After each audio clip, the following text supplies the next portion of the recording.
Nicolae Ceaușescu s-a născut la 26 ianuarie 1918 în satul Scornicești, județul Olt. Era unul dintre cei 10 copii ai unei familii care, conform tuturor relatărilor, se zbătea în sărăcie. Părinții săi, Andruță și Alexandrina Ceaușescu, erau țărani, casa lor avea 2 camere. În copilărie, Nicolae a învățat într-o clasă mixtă, fără cărți, mergând desculț.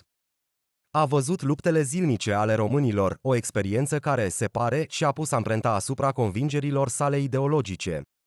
Ca adolescent, Nicolae s-a mutat la București, unde a lucrat ca ucenic cizmar. Capitala era un epicentru al activității politice. La începutul anilor 1930 s-a alăturat Partidului Comunist Român, PCR, care era atunci ilegal. Arestat de mai multe ori pentru activitățile sale politice, tânărul Nicolae și-a petrecut o mare parte din tinerețea sa în închisoare, unde a intrat în contact cu alți comuniști. Inclusiv la Doftana, unde a împărtășit celula cu Gheorghiu Dej, viitorul său mentor, punând bazele unor alianțe viitoare. Imediat după cel de-al doilea război mondial, cu ajutorul influenței sovietice, PCR a preluat rapid puterea în România. Ceaușescu a deținut diferite funcții în partid și în stat, în special în 1957, având gradul de general locotenent de armată, fiind adjunct al ministrului forțelor armate. În 1965, după moartea lui Gheorghiu Dej, Ceaușescu a devenit secretar general al PCR, iar în 1967 a devenit și președintele Consiliului de Stat, marcând începutul domniei sale autoritare. La început, Ceaușescu a arătat semne de promisiune, în special când a condamnat invazia Uniunii Sovietice în Cehoslovacia din 1968, câștigându-și laude atât în țară, cât și internațional. Dar acest moment de curaj a ascuns zilele întunecate ce urmau să vină. Anii 70 au adus o concentrare pe autarhie și naționalism. Ceaușescu a intensificat construirea cultului personalității, cu cântarea României, parade și festivități grandioase în onoarea sa. S-a inspirat de la alte regimuri comuniste, în special după modelul de guvernare al Coreei de Nord în stilul său de conducere. Ceaușescu și soția sa, Elena, și-au consolidat puterea asupra României, construind un cult al personalității în jurul lor. Securitatea, poliția secretă a României, a avut un rol esențial în menținerea regimului lui Ceaușescu. Un vast sistem de informatori a pătruns în societate, întorcând vecin împotriva vecinului.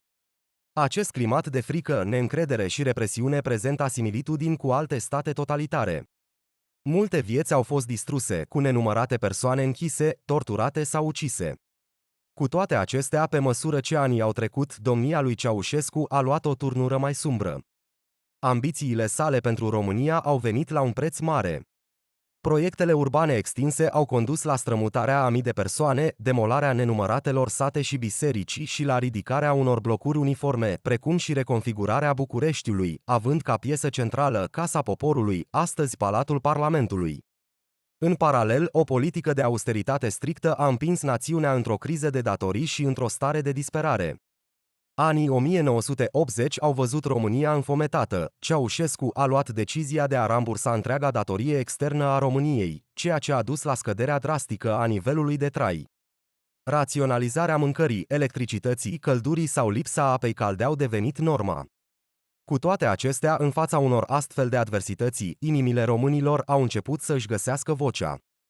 La finalul lui 1987, muncitorii de la uzinele din Brașov au declanșat un protest, urmare a căruia unii au fost trimiși în închisoare, iar alții au primit arest la domiciliu.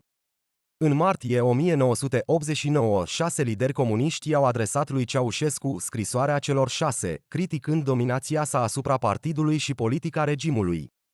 Semnatarii au fost rapid arestați și plasați în arest la domiciliu. Însă nemulțumirea populației a atins cote maxime în decembrie 1989, când au izbucnit proteste la Timișoara, care s-au răspândit rapid în întreaga țară. Ceaușescu a încercat să țină un discurs în piața Palatului, dar a fost huiduit și forțat să fugă cu elicopterul. Sfârșitul lui Ceaușescu a venit rapid. De Crăciun, în 1989, după un proces desfășurat în grabă, Nicolae și Elena Ceaușescu au fost executați la Târgoviște la 25 decembrie 1989, marcând sfârșitul uneia dintre cele mai controversate domnii din istoria europeană modernă.